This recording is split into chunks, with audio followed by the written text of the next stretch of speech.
Hello tout le monde, nouvelle vidéo sur AWS. On va créer ensemble une base de données DynamoDB. Et ensuite, on la testera avec Postman pour réaliser les opérations de base, ajouter des données, lire, mettre à jour ou encore les supprimer. Donc en gros, c'est un tour complet de DynamoDB que vous puissiez ensuite l'intégrer dans vos projets. Prérequis pour ce tuto, c'est d'avoir un compte AWS. Bonne nouvelle évidemment, on reste dans le free tier, donc il n'y aura pas de coût pour ce tuto. Si jamais vous n'avez pas créé de compte AWS, j'ai fait une vidéo juste ici qui vous permet de créer un compte en moins de 5 minutes. Si vous avez un compte, et du coup, on y va tout de suite. Allez, c'est parti. Donc, on se retrouve dans la console. Donc là, je me suis logué avec mon compte. Vous devriez avoir quelque chose un petit peu similaire. Moi, je préfère la vue avec All Service. Voilà, comme ça. Là, vous avez une vue globale de tous les services. Nous, on s'intéresse évidemment aujourd'hui à DynamoDB. Donc, vous pouvez le taper directement ici. Ou alors, vous pouvez directement, sinon, le chercher dans la section Database. Et il y en a plusieurs, mais aujourd'hui, nous, on s'intéresse à DynamoDB. Vous devriez arriver sur cette page-là. Mon compte AWS, il est paramétré en anglais, mais n'hésitez pas, vous, à changer la langue dans les settings. Hop, ici, et vous mettez français, si vous le souhaitez. Mais ça ne va rien changer du tout, c'est le même process. Donc, pour commencer, du coup, ici, on est dans DynamoDB. Vous avez sur le côté le menu, on va aller dans Table, donc dans Table, et vous allez dans Create Table. Donc, nous, on va l'appeler Users Table. Assez simple. Pour la partition key, on va mettre User ID. User ID, voilà. Évidemment, on va laisser en string. On va pas mettre de sort key pour ce tuto, c'est pas nécessaire. On descend, on descend, on descend. On laisse les défauts de settings et on descend jusqu'en bas et on clique sur Create Table. Et on attend, ça va prendre genre 5 secondes. Et voilà. Donc moi j'ai refresh ici, vous n'êtes pas obligé de refresh, mais ici vous avez votre table, elle est en statut active. On a la partition key avec User ID en string, donc on est bon. On va devoir évidemment créer un utilisateur, donc un user dans IAM, dans AWS, afin qu'il ait les permissions pour utiliser cette nouvelle table. Donc, vous pouvez, encore une fois, ici, taper directement IAM. Donc voilà, c'est Manage Access to AWS Resources. Ça vous permet du coup de gérer tout ce qui est permission et utilisateur. C'est super important. Je vais zoomer un peu. Je ne sais pas pourquoi il m'a retiré le zoom. Je ne sais même plus si j'étais à 150 peut-être. Voilà. Donc vous allez sur le côté ici User, on clique sur User et on va créer un utilisateur. Donc moi je l'appelle DynamoDB API User. Donc en fait c'est très utile quand vous créez des utilisateurs avec des permissions particulières d'avoir un nom qui vous permet tout de suite de savoir entre guillemets quelles sont les permissions que cet utilisateur a. Une fois que vous avez trouvé un nom, on clique sur Next. Donc vous arrivez dans une partie très importante qui sont les permissions. Donc c'est nous, ce qu'on va faire, c'est qu'on n'a pas créé de groupe. On ne va pas copier des permissions, on va attacher directement une policy. Et là, on va aller chercher ce qui concerne DynamoDB. Donc là, vous avez énormément de policy, je pense plusieurs milliers. Ouais, voilà, vous avez 1318 policy. On va aller chercher directement DynamoDB. Donc là, vous avez différentes policies possibles. Donc là, vous avez vu DynamoDB Read Only Access. Donc par exemple, si vous donnez cette permission-là à cet utilisateur, mais seulement celle-ci, il ne va pas pouvoir créer il ne va pas pouvoir, par exemple, update un user dans la base de données, il ne va pas pouvoir delete un user dans la base de données, il va seulement pouvoir lire la base de données. Donc ça, c'est très important dans beaucoup de sociétés. Vous avez des personnes qui ont juste le pouvoir de regarder ce qui se passe dans la base de données, mais surtout de ne pas la modifier. Donc du coup, pour nous, en fait, pour ce tuto, on veut avoir cette permission-là qui permet de créer, delete, etc. Donc dans AWS, c'est très important, on donne à l'utilisateur seulement ce dont il a besoin pour ce service. On ne va pas lui donner accès à 10 services si ce n'est pas nécessaire. Donc c'est ce qu'on appelle le list privilège. Donc en fait, c'est comme ça que l'on fonctionne de manière générale pour les bonnes pratiques dans AWS. Donc on sélectionne juste ceci et on clique Next. Donc là, vous avez un petit résumé de ce que l'on vient de faire et vous cliquez sur Create User. Et voilà, donc du coup, votre utilisateur, il est créé. Donc, ce qu'il ne faut pas oublier, si vous voulez, c'est que cet utilisateur-là, il va avoir besoin d'Access Keys. Ok, donc du coup, on clique dessus, hop, et ici, vous avez en haut à droite, normalement dans votre console, Access Key 1, il n'y en a pas, d'accord? Donc là, on va cliquer sur Create Access Key. C'est ce qui va lui permettre de pouvoir utiliser cette base de données avec Postman. Donc là, évidemment, c'est pas mal. Du coup, il vous donne pas mal de possibilités. Donc nous, là, on est sur du local code. Donc, une fois que vous avez cliqué là-dessus, je confirme et Next. Donc là, en fait, c'est une description pour votre access key. Donc, je vous conseille, pareil, de trouver une description qui vous permet de tout de suite savoir de quoi il s'agit. Donc, moi, je vais être très précis et je vais mettre Postman Test Key for DynamoDB. et vous cliquez sur Create Access. Donc là, très important, du coup, l'Access Key et la Secret Key ont été créés. Je vous conseille de cliquer sur Download le CSV, d'accord? Ça va vous download le fichier CSV et de le stocker de manière sécurisée sur votre ordinateur, d'accord? Ça va contenir en fait les deux keys qui vont vous permettre de mettre dans les settings de Postman tout ce qu'il faut pour utiliser la base de données. Donc, on clique sur télécharger. Donc là, on est bon, donc on a créé la base de données, on a créé notre utilisateur, donc maintenant il faut Postman. Si jamais vous n'avez pas encore utilisé Postman ou si jamais vous ne l'avez pas téléchargé, etc., vous pouvez aller sur Google, vous tapez Postman et le premier lien, vous pouvez créer un compte en même pas 3 minutes, il vous faut juste un email et ensuite vous allez pouvoir l'utiliser. Je zoome un peu, c'est pas mal ça. Donc une fois que vous avez créé un compte Postman, vous arrivez sur ce dashboard. Donc vous avez plein de petites choses. N'hésitez pas à aller voir la documentation, c'est très intéressant. Vous avez aussi le logiciel que vous pouvez télécharger du coup en tant qu'application même sur votre ordinateur. Voilà, moi je l'ai aussi, mais je peux très bien utiliser le client en ligne, c'est pareil.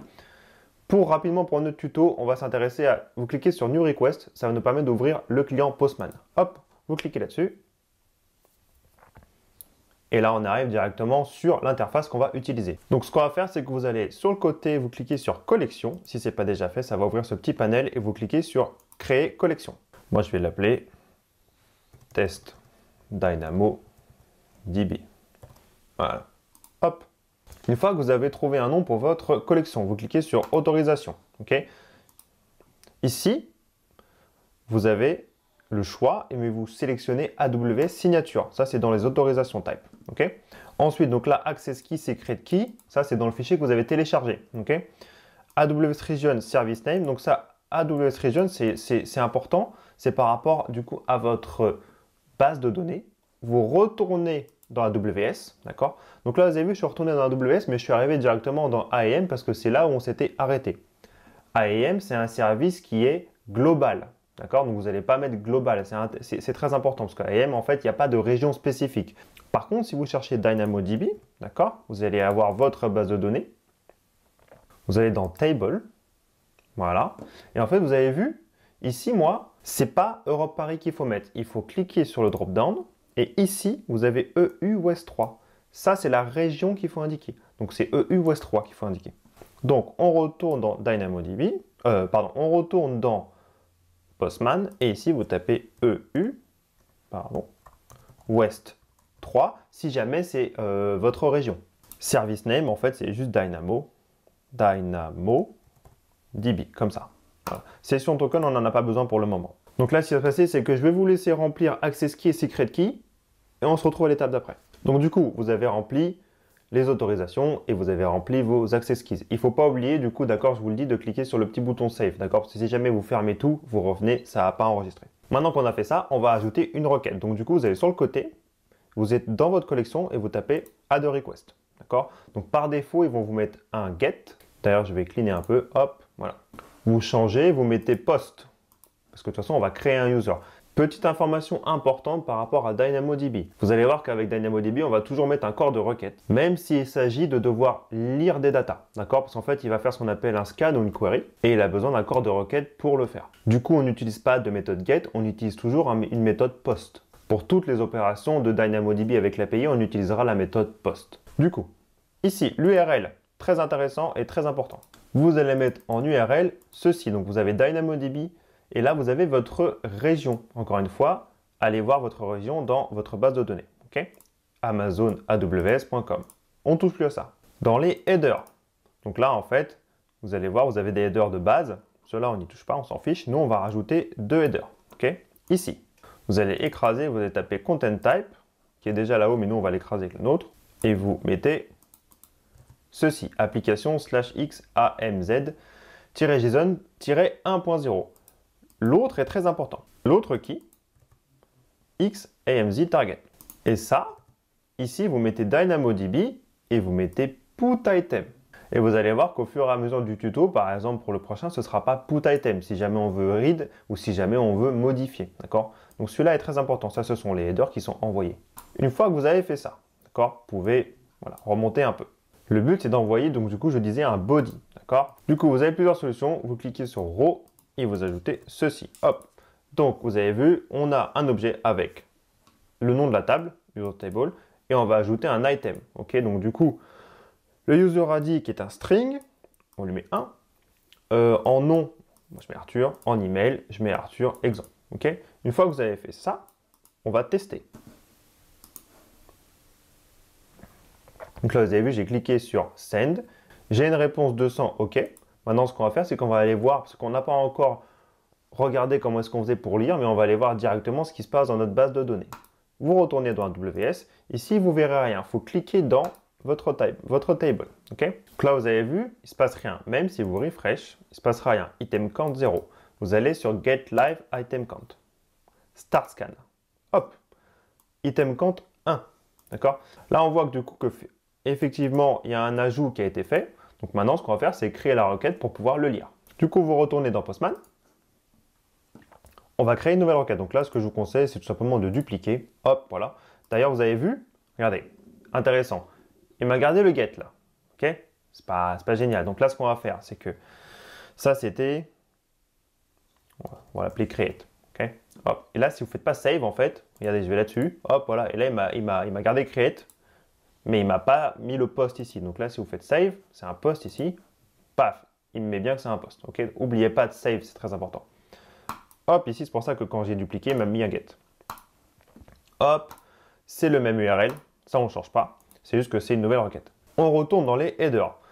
Vous allez voir que là, si vous cliquez sur autorisation, normalement, en fait, ça vient du parent. Donc, en fait, comme on l'a mis une fois, on n'a pas à le remettre pour chaque requête. Header, ça, par contre, on va mettre différents headers. On va se remettre un petit content type avec la même chose que tout à l'heure. Mais celui qui est intéressant, c'est celui-ci. C'est le IMZ target. Donc hop, voilà. DynamoDB scan. Hop. Donc là, petite info, on fait ce qu'on appelle un scan. C'est qu'en fait, ça scanne toute la base de données, ça vous renvoie tout. Voilà. Si vous avez une base de données avec des milliers, des millions de données, c'est pas conseillé de faire un scan. Vous pouvez passer par ce qu'on appelle une query. Mais nous, vu qu'on a 1, 2, 3, voire 4 potentiellement pour ce tuto utilisateur dans cette base de données, on fait évidemment un scan. Donc là, la seule chose qu'on va devoir envoyer dans le body, donc évidemment, comme je vous ai dit, on doit toujours envoyer un body. Donc row, pareil, on va juste envoyer le nom de la table. Parce qu'en fait, on veut juste qu'il aille chercher la table et qu'il nous renvoie toutes les datas qu'il y a dedans, en fait. Donc en fait, ce qu'on fait, c'est qu'on lui envoie la table comme ça, en fait, en JSON. Et on fait send. Et là, regardez, hop, je vous montre un peu plus. Ça, c'est le contenu de votre base de données. Il vous renvoie un objet avec le nombre d'items qu'il y a. Donc, vous avez un tableau d'items. Et là, vous avez du coup, évidemment, le premier utilisateur. Donc, il y en a un seul. Donc, c'est moi, Arthur. Et il vous compte. Voilà. Et scan compte 1. Voilà. Donc là, on a bien mis en place notre base de données. Elle a été créée. On a bien ajouté un utilisateur. Et on a réussi à lire les datas qu'il y a à l'intérieur. Donc, pareil, renommez-la. Ça, on va l'appeler read. Hop. Vous pouvez même mettre scan. Comme ça, c'est un peu plus précis. Mais voilà. Donc, on va l'appeler read, post, save. Paf. Voilà. Et pour le fun, ce qu'on va faire, hop, on retourne dans Create. On va faire je sais pas, Sophie. Hop. Sophie. Hop. Et on envoie. OK. Et ce qu'on va faire, c'est qu'on va en créer un troisième utilisateur. On va l'appeler Pierre. Hop.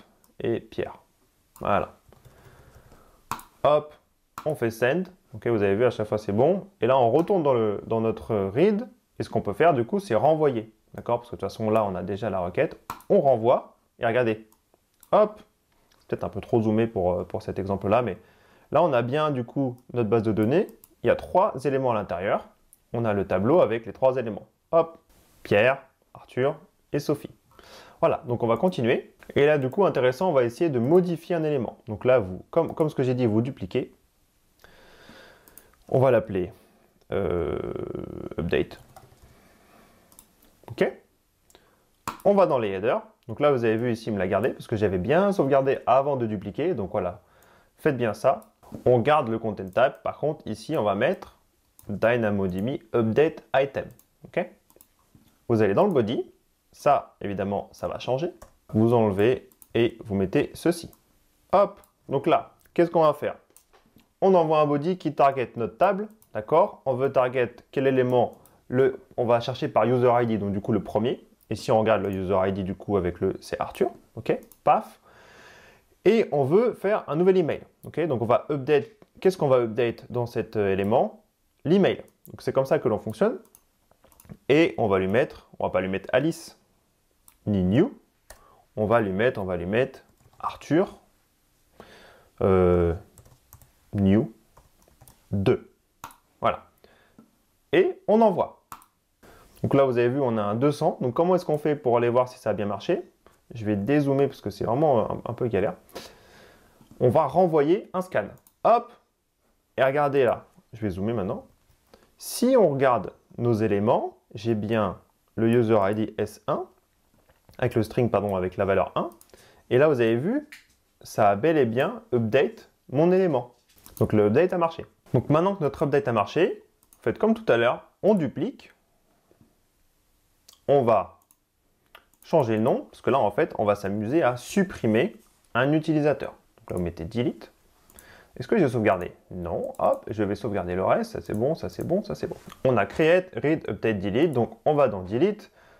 No header, on va évidemment s'occuper de celui-ci. Et on va lui mettre delete item. D'accord? Et évidemment, on va devoir lui envoyer. Hop. Donc, nous, on va supprimer l'élément avec l'ID 1. Donc, du coup, je pense que c'est moi. Voilà, évidemment, c'est moi. Donc, comment est-ce qu'on fait? Hop, vous envoyez le nom de la table, vous choisissez l'ID et vous envoyez send. Hop, 200, ça a fonctionné. Donc là, comment est-ce qu'on fait? Comme d'habitude, j'aime bien faire ça. Hop, on retourne dans notre requête qui permet de lire les éléments de la base de données. Et là, vous avez vu, avant, on avait 3 éléments et Arthur est ici. Et normalement, si vous renvoyez un scan, vous avez 2 éléments et Arthur est parti. J'espère que cette vidéo vous a plu. Ça vous a donné une bonne idée assez rapidement de comment est-ce qu'on peut créer et utiliser une base de données DynamoDB. J'espère que ça vous a été utile. N'hésitez pas à liker et partager. Moi, ça me donne toujours plus de motivation et ça montre en fait que ces tutos sont utiles. Et puis encore une fois, on se retrouve dans une prochaine vidéo pour un autre tuto AWS. Allez, salut tout le monde.